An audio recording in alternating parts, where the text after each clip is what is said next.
আজকে যদি আপনার শরীরে শয়তান না থাকে, মেরাজের রাতে যে আপনার জন্য 5 ওয়াক্ত নামাজ ফরজ হয়েছে, সেই ঘটনাটা সকল মুসলমানের কাছে শেয়ার করে দিবেন।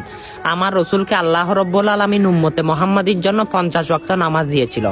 সেই নামাজ নিয়ে আমার রসুল আসতে লাগলো।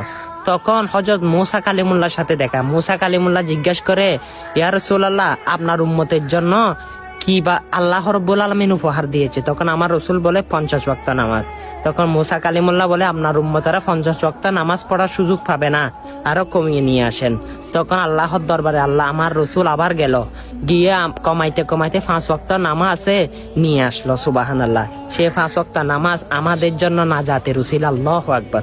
সে 5 ওয়াক্ত নামাজ তো পড়েন না, না হয় এই মেরাজের ঘটনাটা সকল মুসলমানের কাছে পৌঁছে দিন।